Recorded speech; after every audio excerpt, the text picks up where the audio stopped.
Assalamualaikum warahmatullahi wabarakatuh.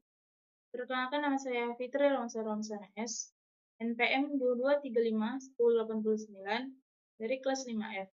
Di sini saya akan mempresentasikan hasil video yang telah saya tonton dengan mata kuliah Dasar Pemrograman Mobile. Di sini yang pertama ada penjelasan Rich dan ekosistemnya. Apa itu Rich? Rich adalah library JavaScript yang berbasis komponen dan deklaratif. Komponen-komponen ini mempermudah kita membangun UI yang bisa digunakan ulang. Selanjutnya ada deklaratif vs imperatif. Rich menggunakan pendekatan deklaratif yang artinya kita mendefinisikan UI berdasarkan kondisi. Berbeda dengan pendekatan imperatif di mana kita harus memberi instruksi satu persatu. Contoh deklaratif ini adalah contohnya. Sedangkan contoh pendekatan imperatif atau manual, ini adalah contohnya. Selanjutnya adalah virtual DOM dan manipulasi DOM. Di mana di sini ada virtual DOM, Rich menggunakan konsep virtual DOM, di mana perubahan UI dilakukan di dalam virtual DOM terlebih dahulu sebelum diterapkan ke DOM asli. Selanjutnya ada manipulasi DOM dengan JavaScript, di mana dijelaskan bagaimana kita bisa melakukan manipulasi DOM dengan JavaScript biasa, namun ini cenderung rumit jika dibandingkan dengan penggunaan Rich. Ini adalah contoh DOM manipulasi dengan JavaScript. Ini adalah contoh penggunaan Rich-nya. Selanjutnya ada konsep JSX. JSX adalah ekstensi sintak JavaScript yang mirip dengan HTML. Rich menggunakan JSX untuk mendefinisikan struktur UI. Perbedaan JSX dan HTML. JSX memungkinkan kita untuk menyisipkan JavaScript di dalam dengan menggunakan kurung kurawal. Contoh JSX. Ini adalah contohnya. Selanjutnya adalah pengenalan komponen, di mana di sini yang pertama adalah komponen. Komponen adalah unit kecil yang dapat digunakan kembali dalam Rich. Setiap komponen adalah fungsi yang mengembalikan elemen UI. Yang kedua ada komponen sederhana.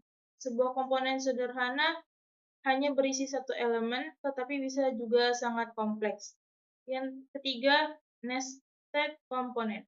Komponen bisa di-nested di dalam komponen lainnya untuk membangun UI yang lebih kompleks. Selanjutnya ada props. Props atau property. Props memungkinkan kita untuk membuat komponen yang dinamis dengan melewatkan data dari komponen induk ke komponen anak. Props adalah dinamis. Prop memungkinkan komponen yang sama menampilkan data yang berbeda. Contoh penggunaan props ini di contohnya. Props name, nama. Selanjutnya ada stats dan event handling. Stats adalah cara Rich menyimpan dan mengelola data internet komponen yang bisa berubah.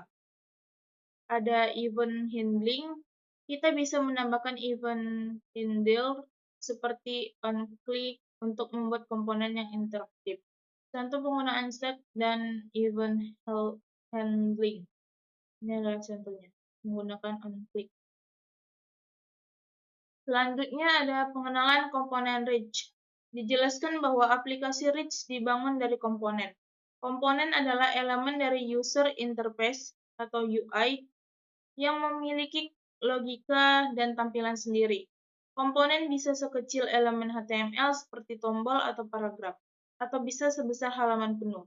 Rich menyarankan untuk membangun aplikasi dengan memecah UI menjadi komponen-komponen kecil.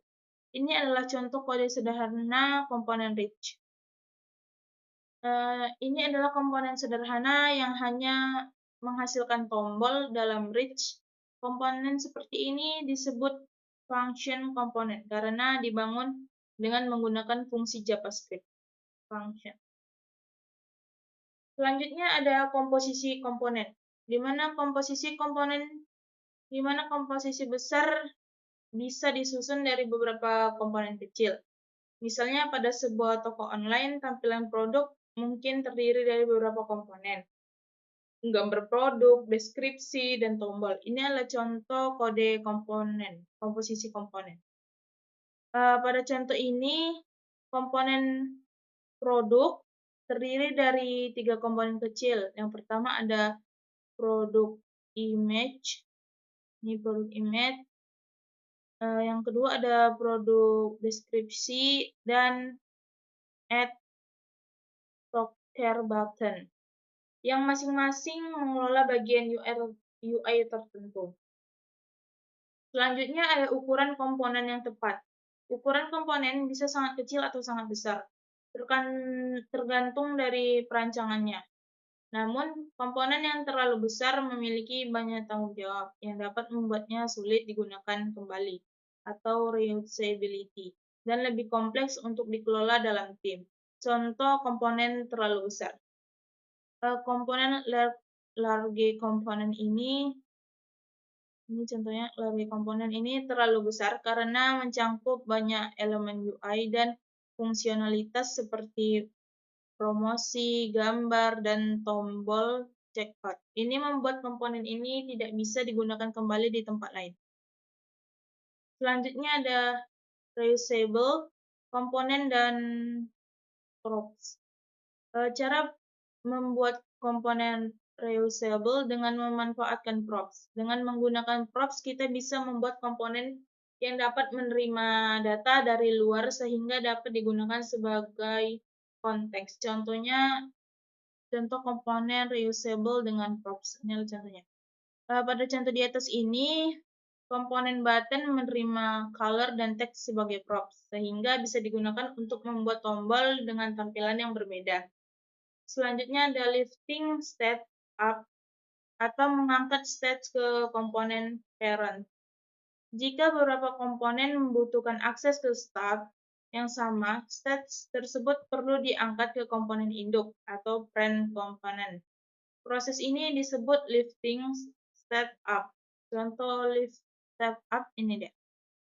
Pada contoh ini state select product dikelola di komponen up dan state tersebut diteruskan ke komponen product list dan product detail melalui props.